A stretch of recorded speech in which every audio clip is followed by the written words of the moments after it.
Vamos lá, voltando aqui então com os nossos vídeos, nossa série de marxismo, a heresia do nosso tempo.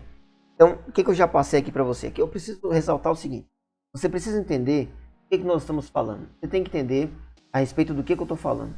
Você tem que entender o perigo que isso representa para todo mundo. Para mim, para você homem, para você mulher, para você religioso, para você não religioso, para você hétero, para você gay, para você, enfim, você pobre, você rico. Todas as pessoas sofrem, correm riscos muito altos graças ao marxismo. E se você acompanhar todos os vídeos, você vai entender e você vai se tornar um antimarxista como eu. Então, o que eu já passei até agora? Já falei para você sobre o Karl Marx, que é a pessoa que desenvolveu as ideias que leva o seu nome de marxista. Depois do Marx, lógico, vem outros pensadores, alguns que vão dar uma incrementada nas ideias do Marx. Vou dizer por que isso acontece, né? Então, o Marx desenvolve o que ele vai chamar de socialismo científico. Ele chama de científico porque ele fala de uma evolução. E o comunismo para ele é o ápice, é o momento que a sociedade está perfeita, né? Então ele vai escrever alguns livros ali, vai falar sobre as suas ideias. Marx vai ser um cara assim genial na sua maldade, na sua sinceridade. Ele deixa claro o pensamento dele. Falei um pouco sobre o que é o marxismo, ao contrário do que algumas pessoas pensam. Eu falei sobre algumas ideias do Marx, essas ideias que eu digo para vocês são demoníacas, são diabólicas, são ideias do mal mesmo, para destruição, né? E aí, o que acontece? Marx, ele morre, ele não vê a revolução comunista acontecer, ele não vê o proletariado se levantando. Na verdade, muito pelo contrário, acontece a Primeira Guerra Mundial, Marx já tinha morrido.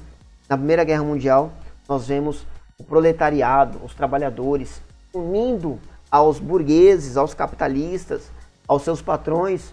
Eles se unem e eles lutam a guerra todos juntos. Eles se unem para defender aquilo que eles acreditam.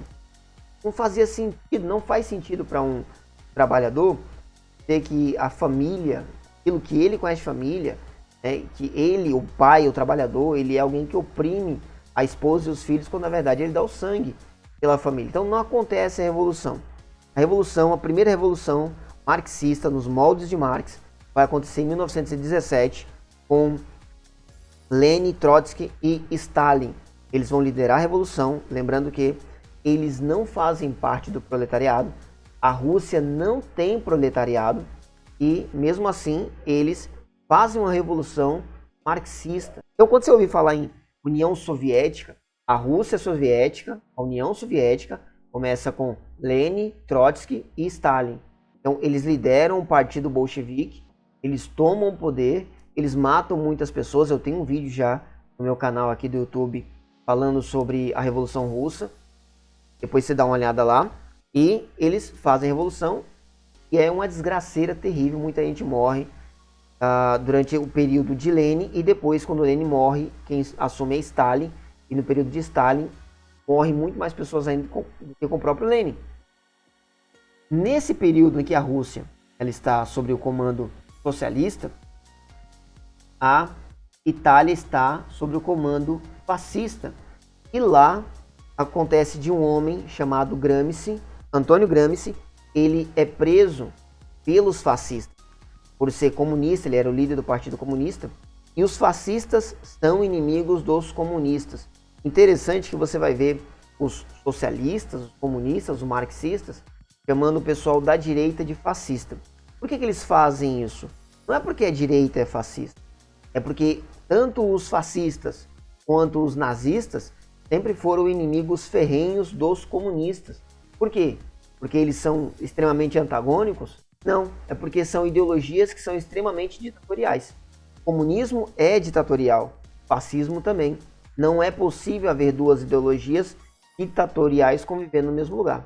Então, os fascistas, também os nazistas, prenderam muitos comunistas, caçaram e mataram os comunistas. Não porque eles eram antagônicos, mas porque eles eram ditatoriais, tanto um lado quanto o outro lado. Então Gramsci é preso pelos fascistas e, estando preso, ele escreve algumas críticas a respeito do marxismo. Não sobre o marxismo, mas sobre o porquê que o marxismo não foi aceito pelas pessoas. Gramsci vai escrever um conjunto de mais de 2.000 páginas, quase 3.000 páginas, que ficaram conhecidas como os Cadernos do Cárcere. E nesse conjunto de escritos, ele vai fazer algumas críticas e algumas análises. Por que o marxismo não foi aceito? Por que a revolução não aconteceu do jeito certo, do jeito que Marx previu? Então, o Gramsci vai perceber o seguinte, que a consciência de classes é que não foi despertada durante a Revolução. Qual que é o problema da Revolução? Por que o proletariado não se levanta? Por que os ditos oprimidos não se levantam contra os seus opressores? Porque lhes falta consciência de classe. Porque eles não têm a consciência de classe que Marx escreve. Então, o Gramsci percebe que o que atrapalha essa consciência de classe? É justamente a moral judaico-cristã, é o cristianismo, é a filosofia grega, que é o direito romano, é a consciência ocidental, é a cultura ocidental. Então, a cultura ocidental ela é fundada nessas três bases. Essas três bases são o problema. Então, Gramsci vai propor que haja primeiro uma hegemonia. O que é uma hegemonia? É uma mudança de pensamento, é uma mudança de consciência. Então, agora, os agentes da revolução não seriam mais os soldados, não seriam mais os tanques, não seriam mais as pessoas armadas. Os agentes da revolução deveriam ser os professores, a classe artística, a mídia, são os formadores de opinião.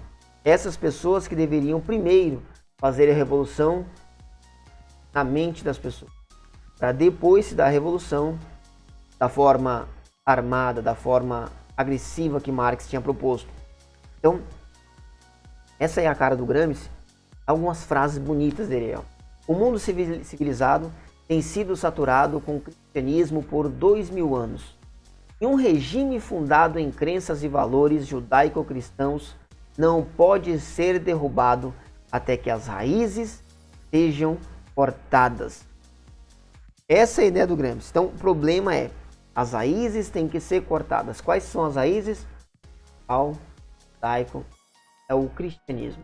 Olha só outra frase dele. Nós vamos destruir o Ocidente, destruindo sua cultura. Vamos nos infiltrar e transformar a sua música, sua arte, sua literatura contra eles mesmos. Então, é utilizar a cultura, a arte, a literatura contra o Ocidente. Entenda bem, o Ocidente tem uma base cultural, moral judaico-cristã, cristianismo, e a grega, o direito romano. Então, tem que ser derrubada essas coisas para se criar uma mentalidade de classe na cabeça das pessoas, para que se faça a revolução nos moldes de Marx. Então, lembrando lá, Marx tem aquelas ideias revolucionárias, diabólicas, né, que é acabar com o casamento, acabar com a ideia de família, acabar com a ideia de propriedade privada, acabar com a religião. Religião pro Marx já era um problema, lembre-se sempre disso. E o Gramsci fala, primeiro, antes de acabar com isso, é preciso usar isso, é preciso infiltrar nisso e fazer com que as pessoas passem a ter a consciência de classe a partir daí. Então, olha outra frase dele aqui.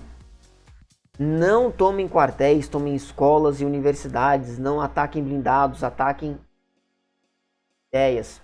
Gramsci, então, é o cara que vai dizer assim, olha, o Marx está totalmente certo. Marx está certo na questão das classes, na questão da revolução, o socialismo é bom demais, o comunismo é o céu na terra, mas primeiro é preciso mudar a consciência das pessoas. Cara, isso que eu estou falando para você é um negócio seríssimo, um negócio que é feito todos os dias, há décadas. É o que estão tentando fazer há décadas com você, todos os dias. Então, além do Gramsci, pouco antes do Gramsci, já tinha se levantado um grupo de estudos, também socialistas, também marxistas, são judeus, e eles se reúnem lá na Alemanha para criar uma crítica construtiva do marxismo, também para entender por que a revolução não acontecia, por que o Marx tinha falado não despertava na cabeça das pessoas. Esse grupo de estudiosos fica conhecido como Escola de Frankfurt. Eles estão na Alemanha no período em que Hitler se levanta e o partido nazista começa a perseguir os judeus. Todos eles judeus, eles fogem para os Estados Unidos e continuam a ideia deles lá. Lembrando, nazismo e fascismo sempre foram inimigos do marxismo, do comunismo. Porque eles são antagônicos? Não. Porque eles também são ditatoriais. É ditatorial, fascismo e nazismo também são ditatoriais. Não dá para conviver todo mundo junto. Lembrando que fascismo e nazismo são basicamente a mesma coisa. O comunismo, ele tem uma diferença gigante ali, principal, que é ter a pátria. Nazismo e fascismo são extremamente nacionalistas, mas o comunismo não tem pátria. O comunismo tem classe, certo? Então, esse grupo de pensadores, tendo os mais famosos aí, o Herbert Marcuse, o Felix Well, o Marx Horkheimer e o Theodor Adorno, esses homens são terríveis. Eles vão fazer a maioria das ideias diabólicas que nós temos rondando por aí hoje. Eles entendem também da mesma forma que o Gramsci, que o problema foi a consciência de classe, o problema foi a moral laico, o cristianismo, a filosofia grega e o direito romano, certo? Eles vão tomar para si a missão de destruir essa cultura ocidental. Então, eles desenvolvem a tal da teoria crítica. Teoria crítica, né? Alguns, talvez você tenha ouvido falar bastante, se você ainda estuda, ou talvez você já tenha terminado a escola, mas você vai se lembrar disso. Os professores falando sobre criar um pensamento crítico, uma ideia de pensamento crítico. Essa ideia de pensamento crítico, ela tem uma ideia, parece ser boa. O que parece ser? Não, é fazer com que a pessoa ela seja crítica, não absorva tudo que é colocado para ela, mas que ela consiga criar as ideias e pensar por si só. Parece que é isso, mas não é. Toda ideia crítica, todo pensamento crítico que eles vão desenvolver, eles têm a única função de favorecer a revolução, favorecer a consciência de classe. Então, se alguma coisa vai contra essa ideia de consciência de classe, vai contra a revolução, ela é classificada como algo que não presta, classificado como algo ruim, e aquilo que é favorável à revolução é classificado como algo bom automaticamente. Eles que criaram essa revolução do oprimido, essa ideia de revolução dos negros, dos gays, das mulheres, todas essas revoluções, lembrando que a revolução das mulheres é uma revolução sexual, não é revolução para o bem da mulher, é uma revolução puramente sexual. São ideias dessas pessoas da escola de Frankfurt e a arma mais poderosa deles, que é a massificação. O que é a massificação? Massificação é você martelar as ideias o tempo todo, você bater o tempo todo naquela tecla até que as coisas se normalizem. É falar daquele assunto o tempo todo, é colocar ele na mídia, é colocar em programas, é colocar nos jornais, é colocar na educação, é bater nele até que as pessoas tomem aquilo por normal, é que aquilo seja aceitável. Essa é a massificação. Então, a partir da década de 60, então, esses formadores de opinião, todas essas ideias, elas foram unificadas. Apareceu conhecido como a nova esquerda, a New Left. E aí surgiram todas essas ideias de preconceito, tudo se torna preconceito, politicamente correto, as ideias de multiculturalismo, que só favorecem as próprias ideias deles, porque multiculturalismo funciona mais ou menos assim. Você tem algo que você critica porque você tem a sua opinião judaico-cristã, você é basicamente uma pessoa ocidental, uma pessoa que tem essa ideia formada na cabeça. Moral judaico-cristã, filosofia grega, direito romano, e você vai criticar aquilo que você sabe que é errado, tá claro que é errado. E aí eles vão dizer, não é possível acabar com essas coisas, isso é cultura.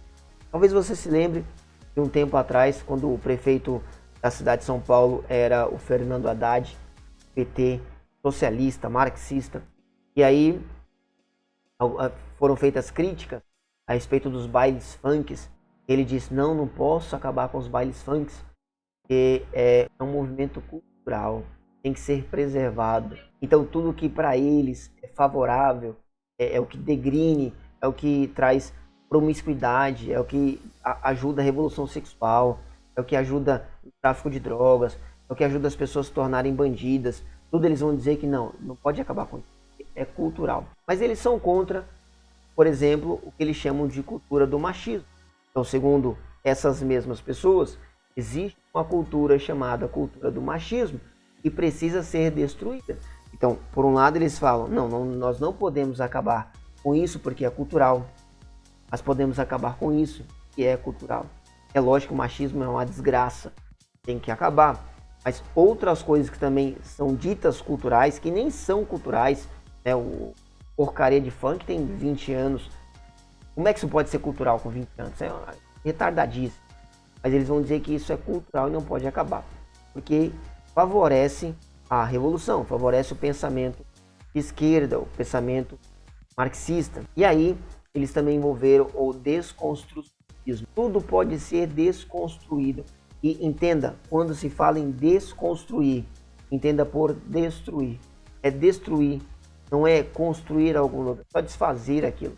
É desconstruir a ideia de casamento, é desconstruir a ideia de criação de filhos, é desconstruir a ideia de proibição de drogas, é desconstruir a ideia de relacionamento sexual, é desconstruir tudo. Eles querem destruir o que nós temos por certo, por termos os pais. Essa é a questão. E aí, então, a esquerda, então, essas pessoas com esse pensamento, eles tomaram as universidades. Eu estou falando aqui desde a década de 60. Eles tomaram as universidades. Das universidades, eles mandaram para os jornais, eles mandaram para a mídia, mandaram para a classe artística. Das universidades saem os professores que vão ensinar o ensino médio, o ensino fundamental, enfim, e vão criar o pensamento de classe, vão criar o pensamento revolucionário na sociedade que nós conhecemos. Vai mudar a nossa sociedade pouco a pouco, passo a passo, mudando as consciências. Você tem que entender o seguinte, eles vão criar todo esse grupo de pessoas, professores de escola, professores de faculdade, a classe artística, a mídia, a televisão, todas essas pessoas, eles vão levantar os seus políticos esses que vão criar leis que favorecem a revolução, favorecem esses mesmos grupos que os levantaram, e tudo isso porque eles têm apenas um objetivo: destruir o Ocidente, a cultura ocidental, criar um caos social. Está lá, governo marxista. Essa é o único pensamento deles. Esse é o plano, não são os planos. São todas fases de um mesmo plano. É a ideia de instalar o governo socialista. E aí dentro das universidades nós temos pessoas como essa, a dona Marilena Chauí, professora emérita da USP, é uma das pessoas mais importantes para a esquerda no nosso país. Ela é considerada uma grande filósofa, tem vários livros escritos e ela fala coisas absurdas. Marxista ferrenha, ajudou a fundar o PT, Partido dos Trabalhadores, se alegra em dizer que enfrentou a ditadura militar, lembrando que a ditadura militar, você que está no médio deve ter ouvido horrores sobre a ditadura militar, na verdade nada a ver o que é ensinado nas escolas, trata como se fosse um demoníaco. Na verdade foi um momento onde eles enfrentaram, o exército enfrentou justamente a revolução marxista no Brasil. E essa mulher fala coisas terríveis, retardadas a respeito da cultura que nós para implantar o marxismo.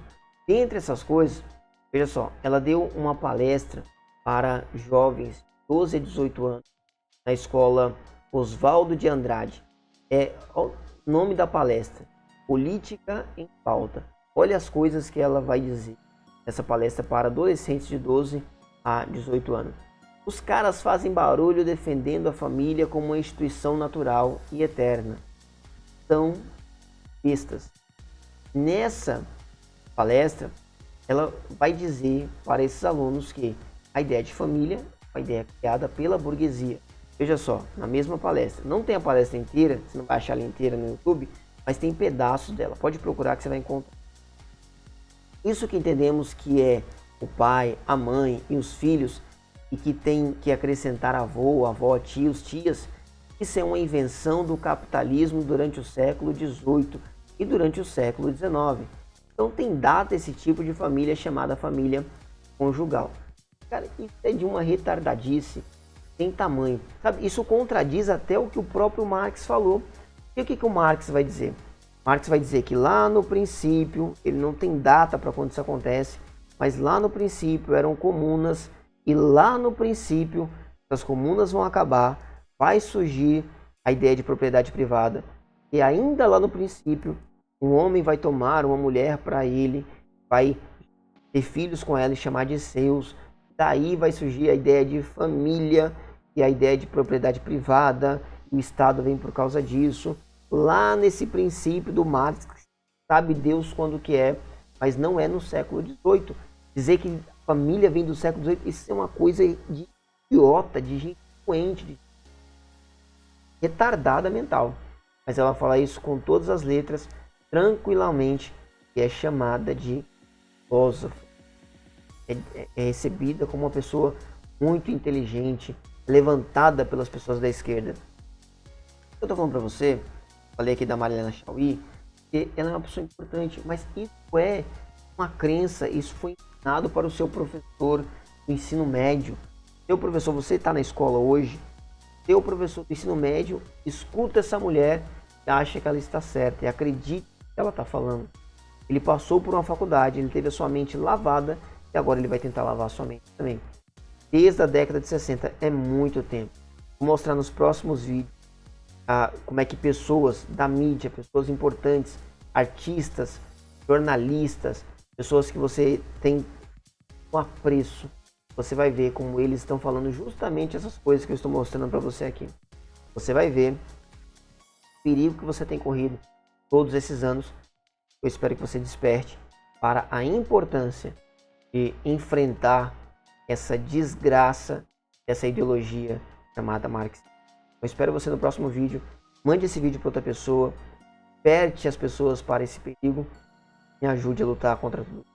Deus te abençoe. Até o próximo vídeo.